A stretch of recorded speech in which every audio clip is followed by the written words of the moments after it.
장례식장 냉기 속에서 그 통장이 나왔을 때 아무도 입을 열지 못했습니다. 3년 전 요양원에 맡겨진 채 단 한 번도 면회 오지 않았던 며느리들. 그 손 주름 가득한 할머니의 통장 잔액은 무려 30억 원이었습니다. 김순자 78세. 5 식구를 먹여 살리기 위해 평생 손발이 닳도록 일했고 요양원 침대 위에서 마지막 숨을 거뒀습니다.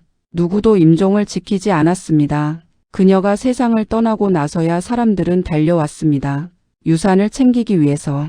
하지만 이후 드러난 진실은 모두를 무너뜨렸습니다.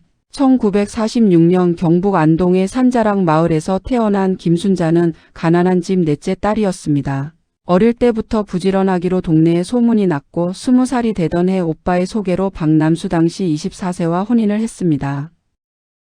박남수 씨는 성격이 무뚝뚝했지만 나쁜 사람은 아니었습니다. 단지 돈 버는 재주가 없었을 뿐 포목점을 차렸다가 망하고 건어물 도매를 해보다 실패하고 결국 막노동판을 전전했습니다. 그 사이 순자는 아이 셋을 낳았습니다. 첫째 박진호 현재 53세, 둘째 박진아 현재 51세, 셋째 박진수 현재 48세. 세 아이를 키우면서 순자는 새벽 4시에 일어나 시장에 나갔습니다. 젓갈과 나무를 떼다가 리어카에 싣고 골목골목을 돌았습니다. 비가 오나 눈이 오나 하루도 쉬지 않았습니다. 그 손으로 번 돈으로 아이들 학원비를 댔고 교복을 사줬고 대학 등록금을 보탰습니다. 남편 남수 씨는 1998년 뇌졸중으로 쓰러졌습니다. 이후 8년을 와상 상태로 지내다 2006년 세상을 떠났습니다. 그 8년 동안 간병은 오롯이 순자의 몫이었습니다. 기저귀를 갈고 몸을 씻기고 밥을 먹였습니다. 아들, 딸은 각자 살기 바쁘다며 거의 오지 않았습니다. 남편이 떠난 뒤 순자는 비로소 자신을 위한 삶을 시작하려 했습니다. 친구들과 여행을 가고 성당에 나가 봉사도 하고. 그러나 그 여유는 오래가지 못했습니다. 첫째 며느리 이정희 51세가 집을 담보로 대출을 받게 해달라고 찾아온 것이 2008년이었습니다. 남편 박진호가 사업을 하는데 급전이 필요하다고 했습니다. 순자는 반대했지만 결국 서명을 했습니다. 아들 사업이 잘 돼야 한다는 마음에서. 그 이후로 돈 문제는 끊이지 않았습니다. 사업 실패, 재투자 또 실패. 순자의 집은 결국 경매로 넘어갈 뻔했고 순자는 자신이 노후를 위해 모아두었던 적금까지 손을 댔습니다. 그때까지만 해도 순자는 몰랐습니다.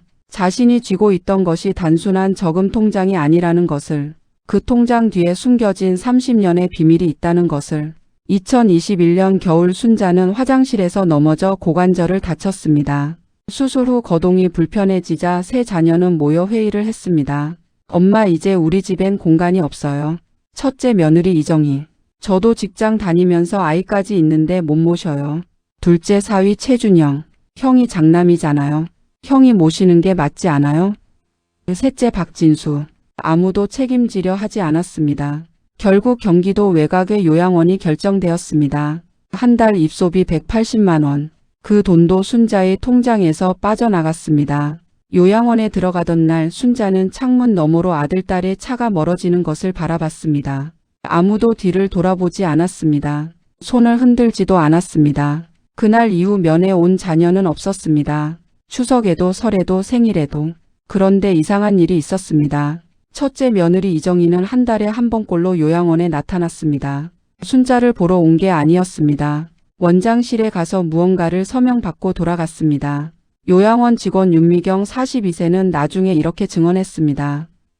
며느리분이 어머니 이름으로 된 뭔가를 계속 처리하러 오셨어요. 서류 같은 거. 저는 그게 재산 관련인 줄은 몰랐어요. 순자는 인지 기능이 떨어지기 시작했습니다. 이름을 잊어버리고 날짜 감각을 잃어갔습니다. 그러나 아직 완전히 사라진 건 아니었습니다. 어떤 날은 정신이 맑았고 그런 날 순자는 요양원 담당 사회복지사에게 말했습니다. 내 통장을 나는 만져본 적이 없어. 왜 자꾸 빠져나가는 거야? 그 말은 기록에 남겨졌습니다. 나중에 모든 것을 밝혀낸 결정적 단서가 됩니다. 순자가 요양원에 있는 동안 집안에서는 또 다른 갈등이 싹 텄습니다. 셋째 진수는 형 진호에게 전화를 걸어 말했습니다. 형, 엄마 재산 얼마야? 나도 알아야 하지 않아? 진호는 대답하지 않았습니다. 그 침묵이 갈등의 불씨를 당겼습니다.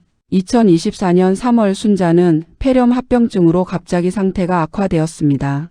요양원 측에서 자녀들에게 연락을 취했지만 아무도 오지 않았습니다. 사흘 후 순자는 새벽 2시 혼자 눈을 감았습니다. 장례는 빠르게 진행되었습니다. 세 자녀가 처음으로 한자리에 모였습니다. 이틀째 되는 날 변호사 한 명이 장례식장을 찾아왔습니다. 정대현 변호사 55세. 그는 조용히 유족을 불러 모은 뒤 서류 봉투를 내밀었습니다. 고인이 생전에 제게 공증 유언을 맡기셨습니다. 봉투를 뜯는 손이 떨렸습니다. 유언장 첫 줄 나 김순자는 내 재산 전부를 대한사회복지재단에 기증한다. 그 순간 장례식장 안 공기가 얼어붙었습니다. 며느리 이정희가 먼저 입을 열었습니다. 그게 말이 돼요? 어머니가 말년에 정신이 흐리셨잖아요. 그 상태에서 유언을? 변호사가 천천히 말했습니다. 2022년 6월 어머니께서 인지 기능이 정상이셨을 때 직접 제 사무실을 방문하셔서 공증을 받으셨습니다. 당시 정신건강의학과 진단서도 첨부되어 있습니다. 둘째 박진아가 흐느끼기 시작했습니다. 엄마가 요양원 들어가기 전에 이미 다 정해놨다는 거야? 그렇습니다. 순자는 요양원에 들어가기 전 이미 모든 것을 준비해 두었습니다. 하지만 더 충격적인 사실이 드러났습니다. 통장 잔액이었습니다. 정대현 변호사가 꺼낸 서류에는 순자 명의의 계좌 내역이 첨부되어 있었습니다. 잔액은 30억 2천만 원이었습니다. 세 자녀 모두 입을 다물지 못했습니다. 첫째 진호가 말했습니다. 그게 어떻게 엄마가 그런 돈이 있을 리가 없어요. 변호사가 설명을 이어갔습니다. 그리고 그 순간 모두가 몰랐던 진실이 하나씩 떨어지기 시작했습니다. 30억은 하늘에서 떨어진 돈이 아니었습니다. 변호사 정대현은 차분하게 이야기를 풀었습니다. 순자가 1990년대부터 비밀리에 모아온 돈이었습니다. 리어카 장사 수입, 남편 병간호를 하면서도 한 푼 한 푼 모은 돈. 그 돈을 순자는 누구에게도 알리지 않고 별도의 계좌에 넣었습니다. 처음에는 1천만 원이었습니다. 그것이 주식과 부동산 투자를 통해 불었습니다. 90년대 말 외환위기 때 버텼고 2008년 금융위기 때도 버텼습니다. 묵묵히 조용히 혼자서. 어머니는 이 돈을 자녀에게 물려줄 생각이 없으셨습니다. 변호사의 말에 장례식장이 흔들렸습니다. 평생 자식들에게 이용당하셨다고 말씀하셨어요. 첫째 며느리 이정희가 벌떡 일어섰습니다. 이용이요? 제가 얼마나 어머니 뒷바라지를 했는데요. 변호사가 서류 한 장을 내밀었습니다. 이것을 먼저 보십시오. 그것은 요양원 측에서 제공한 서명 기록이었습니다. 이정희가 매월 방문하여 순자 명의로 서명을 받아 처리한 내역들. 그중 상당수가 순자의 계좌에서 돈을 이체하는 위임 서류였습니다. 총 인출액 4억 7천만 원. 이건 어머니가 직접 동의하신 건데요. 이정희의 목소리가 떨렸습니다. 변호사가 조용히 말했습니다. 요양원 기록에는 어머니가 내 통장을 만진 적 없다고 말씀하신 내용이 남아 있습니다. 담당 사회복지사의 메모입니다. 장례식장은 순간 아수라장이 되었습니다. 셋째 진수가 형에게 소리쳤습니다. 형은 알고 있었어? 형수가 이러고 있는 거 알았냐고. 진호는 고개를 숙였습니다. 아무 말도 하지 않았습니다. 그 침묵이 모든 걸 말해주고 있었습니다. 그리고 마지막 서류가 펼쳐졌습니다. 순자가 변호사에게 남긴 편지였습니다. 손 떨림이 느껴지는 글씨로 쓴 편지. 변호사가 읽어 내려갔습니다. 나는 너희를 미워한 게 아니야. 그냥 너희가 내 그늘 아래서 평생 편하게 살다가 내가 죽으면 또 내 것을 가져가는 걸 보고 싶지 않았어. 그 돈은 내가 번 돈이야. 내가 평생 혼자 번 돈. 그 돈으로 세상 어딘가에 나처럼 혼자인 누군가가 따뜻하게 밥을 먹었으면 좋겠어. 진아가 바닥에 주저앉아 울었습니다. 진호는 손으로 얼굴을 감쌌습니다. 이정희는 아무 말도 하지 못하고 문 밖으로 나갔습니다. 장례가 끝난 뒤 3남매는 법적 다툼을 시작했습니다. 유언 무효 소송, 이정희의 횡령 혐의 고발, 형제 사이에 말이 오가지 않았습니다. 그러나 소송 과정에서 또 하나의 진실이 드러났습니다. 순자의 성당 담당 신부님이 증인으로 나섰습니다. 신부님은 진술서에 이렇게 적었습니다. 순자가 요양원에 들어가기 한 달 전 성당에 와서 이런 말을 했다고. 신부님, 저는 아이들한테 서운한 거 없어요. 그냥 제가 번 것은 제가 쓰고 싶어요. 세상에 저처럼 힘든 할머니들한테 쓰고 싶어요.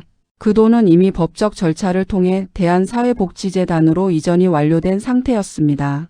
유언 무효 소송은 기각되었습니다. 법원은 공증 유언의 유효성을 인정했습니다. 이정희는 횡령 혐의로 조사를 받게 되었습니다.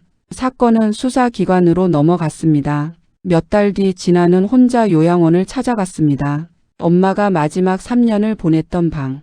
빈 침대, 작은 창문, 바래진 커튼. 침대 머리맡 서랍에서 낡은 사진 한 장이 나왔습니다. 세 남매가 어렸을 때 찍은 사진. 뒷면에 순자의 필체로 이렇게 적혀 있었습니다. 이게 내 전 재산이었는데 어쩌다 이렇게 됐을까? 진아는 그 사진을 들고 한참을 울었습니다. 그 복지재단에서는 이후 순자의 이름을 딴 순자 할머니 옹기 급식소를 개소했습니다.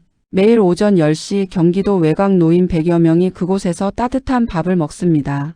순자는 이제 없습니다. 그러나 그녀가 평생 손발 닳도록 번 돈은 지금 이 순간에도 누군가의 차가운 속을 데우고 있습니다. 그녀는 그제야 깨달았다. 사랑은 늘 너무 늦게 온다는 걸. 그리고 어머니는 처음부터 사랑하지 않았던 게 아니었다는 걸.